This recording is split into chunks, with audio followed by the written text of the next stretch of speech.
Hey, it's Matt Hartnett from Aftershocks TV, and you're experiencing Poppitt's Corner.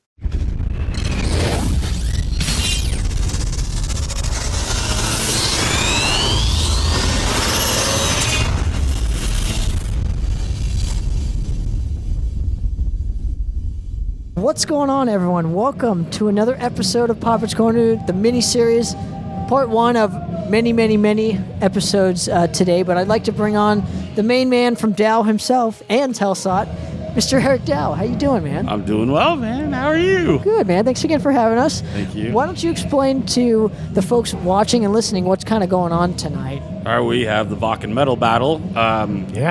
The battle has been going on internationally for over 20 years now, and USA just was never really a part of it. I'd say for 16 years or whatever, and we finally got USA involved back in 2017, and it was just basically being run by a PR guy from Canada who does the Wacken Metal Battle Canada, and after that was said and done, he realized that he could use somebody actually in America to help him out and all that stuff, and he'd like to just stick with PR, and he needs someone to deal with all the promotion and dealing with the bands and promoters and all this, that, and the other. So how many bands from the U.S. end up going to Wacken? One. Only one? Out of the, yeah. Wow. See, I mean, over in Europe, it's different because, a 2-hour drive, you can be in 3 different countries. Sure. And they all send one band. So it's no different for Canada or U.S. or Mexico, which vast lands. How do you guys decide on what bands perform per city? Because I know this is like, don't you guys have like a San Diego one, and this is obviously the Orange County? Yeah, absolutely. Okay. Well, I run the San Diego one and now the Orange County one. This is the first time we're doing it here. I wanted to do it last time. We did it in 2020, but I couldn't really find a venue. I called this venue several times. They never got back to me. So it was actually the Voices of Ruins, the guys that hooked me up with them finally. I was like, well, we played Ruin Fest here. I'll just call those guys up. And they're like, oh, here's your phone number. I'm like, why didn't I think of that? Well, Voices actually won the original round, a couple of years back? Yeah, 2018 was the first time I did the battle. And they won it in L.A., even though they're from Orange County. So that was quite impressive. So that's why tonight, they're headlining tonight. I figured first time in Orange County, got to get the winners from 2018 Absolutely. and local boys out to headline. And then we had a couple of bands drop due to COVID, I believe. At least that's what their excuse was COVID. It's a bummer. And so we need to fill space. I'm like, well, fuck it, we'll throw Helsott in there too. Awesome. Go throw down in Orange County. It's been a little bit, we don't play here too often. And we love playing here, so. But yeah, basically what's going on tonight is we have the first and only round in Orange County. And after that, then we move on to the West Coast Final. So we've already had 3 battles in L.A. and 2 battles in San Diego. So you got 2 bands from each of the L.A. battles advance. So we're going to have an L.A. Final. That's March 12th. We're going to have 2 bands from there move on. We got 3 bands move forward from each of the San Diego battles. So we're going to have a San Diego final with 6 bands. Only 1 band is going to move forward from there. 1 band is going to move forward tonight. We'll have a band from San Francisco. We have a band called Acronomica, who's already won their battle in Las Vegas.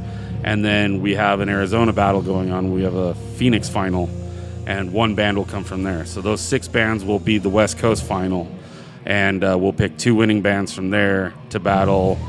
We'll have Seattle, Portland, Texas, and Ohio in the battles. Okay, well, there's a lot of these going on. So my question to you is, are you a judge at this particular one? Obviously, No, you're not. You just put on the event. I stopped being a judge last time, just because I have to look at all the bands in the face all the time, and it really kind of sucks to be that guy, to usher them in and then to usher them out. after they lose. I'd rather be the guy that said like, yo, motherfucker, I didn't fuck. I'm not the judge. So how do you determine who actually are the judges? I pick. They have to be in the industry, obviously, but Right. I just pick friends and people that I know will do me a favor. that are neutral. Yeah, absolutely. Yeah, okay. And that's the thing. I mean, if they, you can't pick a judge that has a friend in the battle. It's just, Well, my question becomes: so these judges, how do they judge the winner? Like, what are they looking for? Style, performance, how do they look on stage? Do they look like how they sound?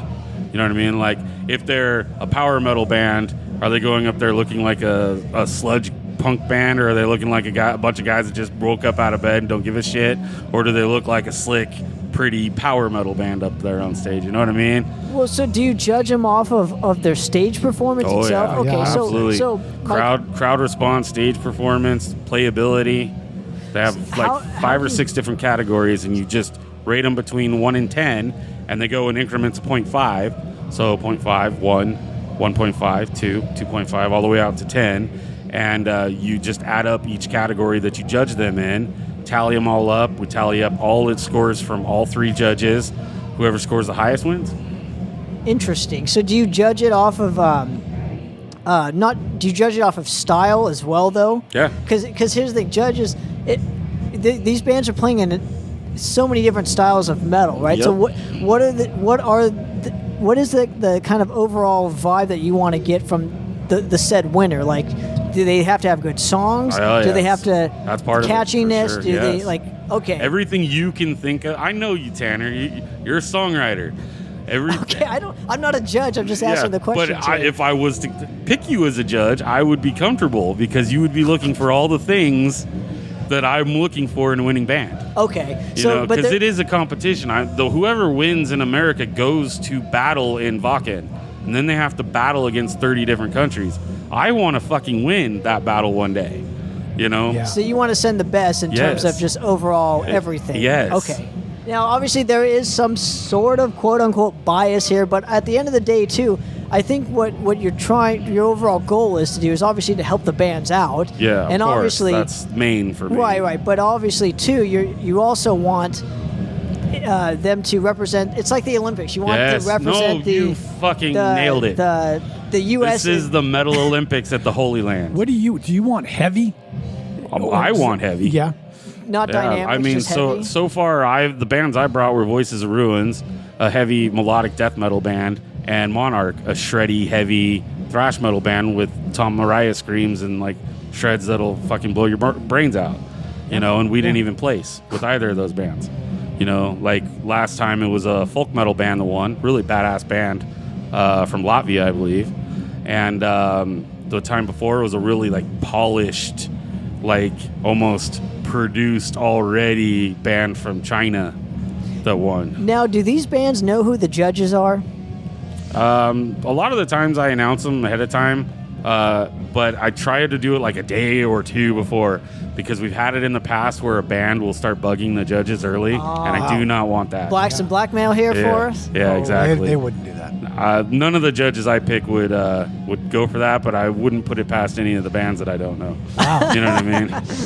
Especially because I have been a judge many times before, and I have dealt with it myself. But even if bands are like really good and really talented, at the time that they're being judged, they have to perform. Oh like yeah, that's something. Just because you're a good band doesn't mean you're right. gonna. Just because you were great last week doesn't mean you wouldn't have And- issues today. And the other thing is like, do those 3 judges think you're good?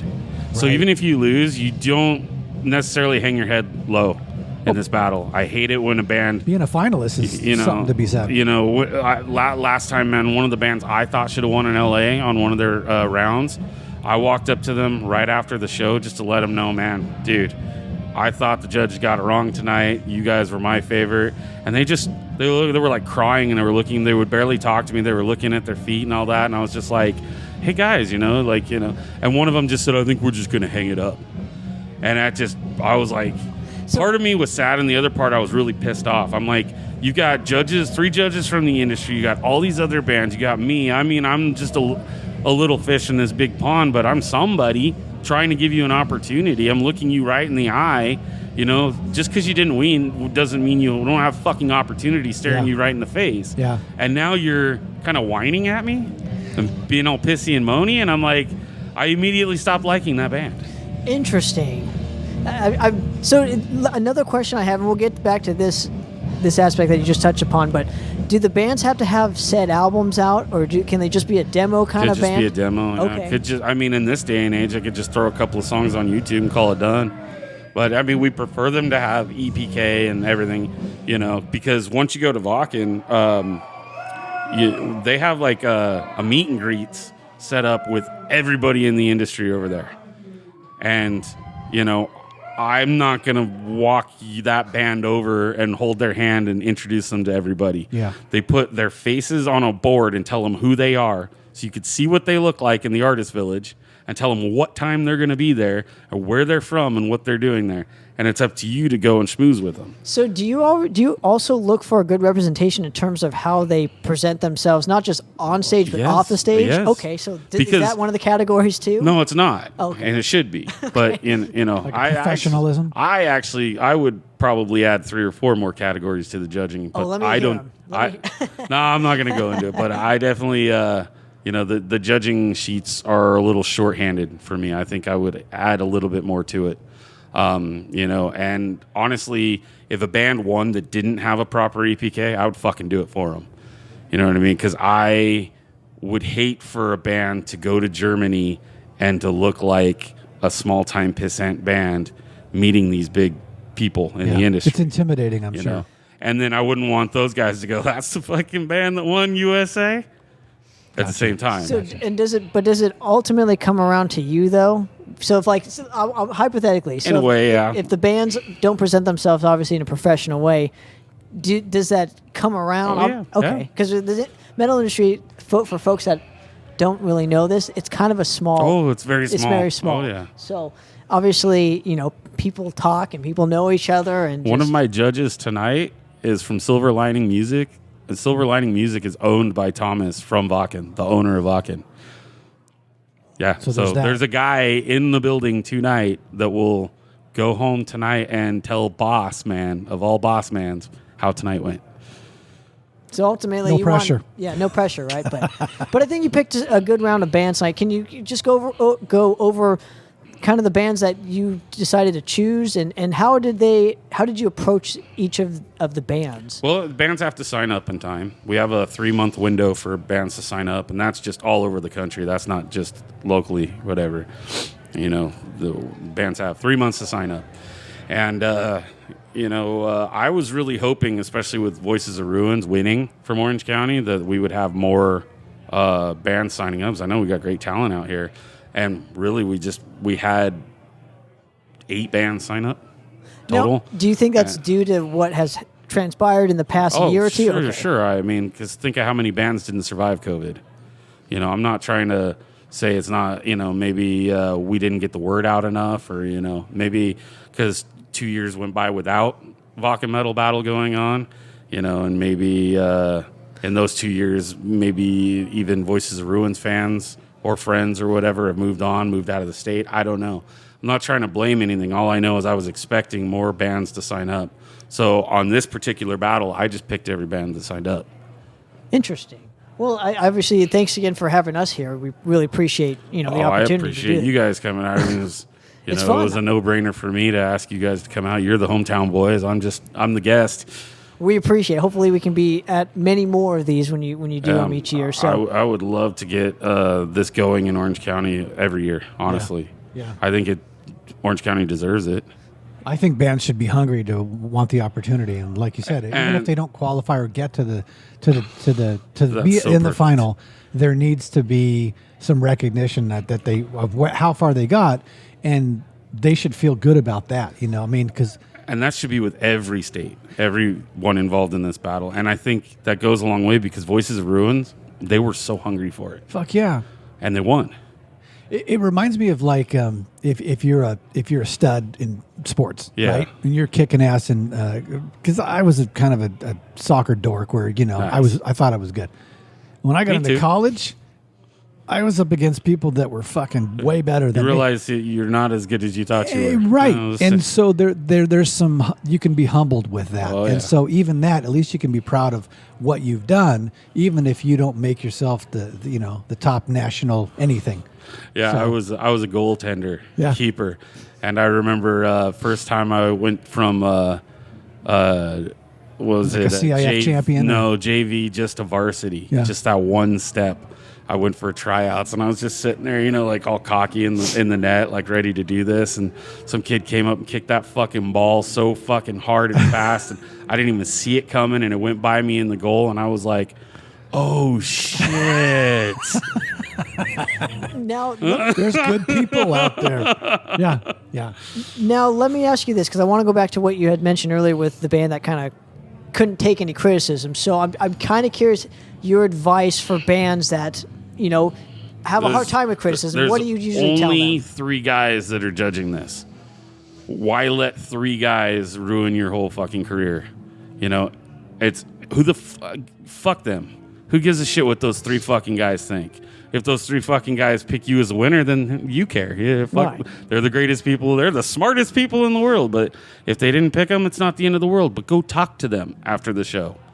They're here for a reason. Don't bug them during the show. Go talk to them. Go give them a demo. Go shake their hands. Thank them for being here. Fucking talk to me. Talk to other promoters. Talk to all the other bands. There are so many opportunities staring you right in the fucking face in every one of these battles. And I love how a lot of the more positive bands, even throughout the country, not even here, a lot of them get signed. They didn't win. As a result. Yeah, they didn't win, but they got signed. Yep. That's telling. Yes. And the more bands that get signed that have been involved with this battle, the more I glow. The more I'm like, fuck yeah. It validates this battle. It validates what we're doing. Because I hate battles. I don't like Battle of the Bands. I don't like competing in art or music. But when Wacken calls, you answer. It's the Holy Land. It's an invite-only festival. And this is a way for an unsigned band to go out there and fucking kill it in the Holy Land. And I feel really proud to bring that. I want to help the unsigned band do that. Are there any pre-sales for these events too? Oh yeah, but it's not pay to play. Okay. Because So- a lot of Battle of the Bands are pay to play. So I was just fuck curious. that shit, dude. Like the one band here tonight sold 5 tickets. They still get to play. Another band sold 60. The difference, the way I run my battles, I don't know about how other people do. As long as there's not pay to play, as soon as I find out a promoter's doing that, I'll fucking fire them. But the way I run mine, I just make even that shit a competition. Make it fair. So I give every band however many tickets they want to sell. They take a cut from the ticket sales. I only ask for $10 for each fucking ticket, and if they sell theirs for $5 or whatever, or $15, they keep the $5. Just give me the 10, and then we all meet at the venue at 5 p.m. right before load in, and we say, how many tickets did you sell? 20. How many did you sell? 5. How many did you sell? 60. Okay, the band who sold 60, they get to pick first slot. Band who sells 30, they get to pick second slot, then the 20, and then so on and so forth. Everyone gets to still play, and the last week in San Diego, both days, the band who played second won. Yeah, I was going to say, it may not even matter what slot you even play in. It's just... we still have never had a band who had to go on first win. I wouldn't be surprised if it happened someday. Well, you also hope that everybody gets there in time to see every single band to be fair to all of them. Yeah. The judges have to be. Yeah. But, and really, but that just goes to me also saying, well, if you sold 5 tickets, you don't give a fuck. It's true. Yeah. If there's 5 people in your band and you got 1 person through the door per band member, then you're not going to play Wacken. Right. It makes a lot of sense. Eric, and lastly, I want to thank you obviously for having the show here. Yeah, really appreciate it. And thank you guys for coming. Taking a few It's a minutes great place out to of have your... this. I could talk forever about this shit. So. But we still need to get a full-on proper episode with me and you, if that's okay. I think that would be sick, man. So we need to make that happen. But lastly, where can people sign up for these future events, and how do they hear about these events just in the near future? Follow us on Instagram, and Facebook is the best thing. It's just Wacken Metal Battle USA or at Wacken Metal Battle USA. The website is medal/battle.com, and that's for the entire international competition. And, we usually open up in August and go to October, November, and then battles get started in January. So it gives us about a month to promote and prepare for the first battles. Battles run till May, and then we get a winner, and it gives the winner a couple of months to prepare to get their asses to Germany. Yep. So we can track the website. We can track the progress of all the Typically you can, but this year with all the shit going on, like they're not really up to date on the website. But you can definitely any band that wants to sign up in the future, as long as you're unsigned, and that's including distribution deals. None of that, as long as you're unsigned completely, you want to sign up. You got a shot at this. Just follow our Facebook, and it's just an easy sign-up sheet to fill out, Love it. And obviously Helsott has a new record coming out. So just walk me through just what's going on in the Helsott camp. I just want to give you guys some promotion as far as that goes. I appreciate that. We've got 2 singles out so far. The title track of the album, Will of the Witch, came out in February, and then just a couple of weeks ago, actually not even full 2 weeks, I don't think. 2 weeks this Tuesday would be our second one, which is called I'll Make You Famous. And that's the one we actually did the real music video for. We did an Indiegogo for. And I was my directorial debut. And we went out to Landers, California, to like a movie studio ranch and filmed a Western-themed outlaw video. Actually, we did 2. The second one will come out in May. Right, excuse me, right before the album's released in May 20th. And then I think we should have another single out in April. I can't name him yet, but it's got a guest vocalist on there that everyone will recognize. It's going to be fucking sick. So was that fun, filming out in Landers and doing all that? It was a blast when it was over. It's a lot of work, but when I sat down, because they let us camp there too. So fun. In the second video, we had guns. We were shooting guns out there, and they wouldn't let us drink any alcohol or anything like that as long as guns were out, even though we were shooting blanks and shit like that. So we got all that out of the way first, and then the second video we filmed in the saloon there, and we just busted out all the alcohol, and everyone just started fucking slamming and drinking. That's so great. So from that moment on, it got fun. Even though I was still doing a little bit of work, it started getting fun. And then that video was done. I mean, we finished that one in just an hour or 2. The first one took better part of 5 or 6 hours. And, excuse me. When it was all said and done, I went to the fire pit, and I'm just sitting by the fire with a beer in my hand going, fuck, that was a blast. Like, before I was just so stressed about getting it done. I didn't know what the fuck I was doing. All I knew was we were spending a shitload of money, and we had to make this happen in 12 hours. No, I don't know what, I didn't even know the camera guy we hired yet. I just know he had a good reputation, and he's a friend of a friend of a friend, and he ended up being great. And everyone ended up being great, everyone, it all ran so smooth, like ridiculously smooth. Like it shouldn't have been that easy. Ours was that easy too when we did it. Yeah. But either way, I'm looking forward to the new Helsott record, and obviously, let's get you back on here to help you guys promote it. Yeah, I want to see the outtakes on the video. Awesome, oh, there will be. Yeah. It's some behind the scenes shit. We've got a couple of them coming. I actually paid a guy just to film him. Yeah, and that's what I'm talking about. The problem is like, there's not that much. I've already edited a couple of versions of it, and it's just not that good. The drinking ones are. That's what I'm talking about. Yeah, the drinking video is, but the outtakes for the other one just aren't that fucking good. And then there's not a lot of the outtakes of the drinking one because the fucking guy was drinking. He wasn't paying attention. No, he wasn't. He was just fucking having a blast with us. Love it. So anyway, but yeah, the new album's May 20th. We've got very, very limited 250 copies, deluxe 2 vinyls. Double vinyl, and we got them in gold. Wow. To go with the whole Western theme, and I'm digging for gold. I love it. Well, Eric, appreciate it, man. Thanks so much again for having the show here. We look forward to doing many more interviews with you. Oh, yeah, man. I'd love to come out and do some with you, man. Absolutely, man. For another episode of Poppitt's Corner, we're out of here, guys. Cheers. Yeah.